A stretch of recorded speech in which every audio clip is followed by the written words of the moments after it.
दृश्य पाहतोय मनोज जरांगे यांचा ताफा सध्या मुंबईच्या दिशेने रवाना झालेला आहे। नवी मुंबईतील एपीएमसी मार्केटमध्ये त्यांचा मुक्काम असेल आणि मोठ्या संख्येने मराठा बांधव हे सुद्धा त्यांच्या समवेत नवी मुंबईतील एपीएमसी मार्केटमध्ये राहणार आहेत। तर नेत्यांनी मनोज जरांगेंवर नेमकी काय प्रतिक्रिया दिलेली आहे पाहूयात।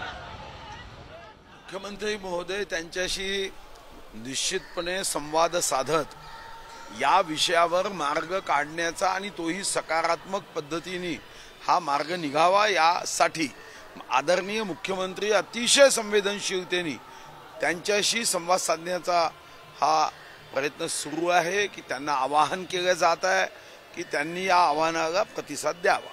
मागासवर्गीय आयोग स्थापन आपण केला नवीन, त्यानंतर त्याच्यामार्फत एक आठवड्याचा कार्यक्रम आपण सगळ्या राज्याला दिला। सर्व अधिकारी रात्र दिवस करतायत आणि मराठा समाज हा मागास आहे ठरवण्याचं काम सुरू आहे। ते पूर्ण झालं की यापूर्वीच माननीय मुख्यमंत्री महोदय यांनी जाहीर केलेलं आहे की आम्ही फेब्रुवारीमध्ये आम्ही विशेष अधिवेशन बोलू आणि मराठा समाजाला जादाचं कोणालाही समाजावर अन्याय होणार नाही अशा पद्धतीचं आम्ही आरक्षण देऊ। आणि मला वाटतं हे एवढं आपण करत असू तर थोडंसं जरांगे साहेबांनी विश्वास ठेवला पाहिजे असं मला वाटतं। तर आपण सध्या हे दृश्य पाहतोय, लाईव्ह दृश्य सध्या पाहतोय ज्या ठिकाणी आपल्याला मनोज जरांगे यांचा ताफा हा नवी मुंबईच्या दिशेने रवाना झाल्याचं पाहायला मिळते आणि या ठिकाणी सुद्धा आपल्याला मोठ्या प्रमाणात गर्दी पाहायला मिळते। मराठा बांधव एकवटलेले आहेत, हातात भगवे झेंडे घेऊन ते मनोज जरांगेंना साथ देताना आपल्याला दिसतायत। तर नवी मुंबईतल्या वाशीमध्ये मनोज जरांगे पाटील यांचा रात्री मुक्काम असेल आणि एपीएमसी मार्केट सुद्धा सध्या सज्ज झालेला आहे। मनोज जरांगे यांच्या स्वागतासाठी सध्या नवी मुंबई सुद्धा सज्ज झालेली आहे। तर याआधी सुद्धा मनोज जरांगेंची सरकारच्या शिष्टमंडळासोबत चर्चा झाली, मात्र ती सुद्धा बैठक निष्फळ ठरल्याचं दिसतंय आणि मनोज जरांगे आहेत ते आपल्या मागणीवर अजूनही ठाम आहेत। आरक्षण मिळाल्याशिवाय माघार नाही असा निर्धार त्यांनी घेतलेला आहे।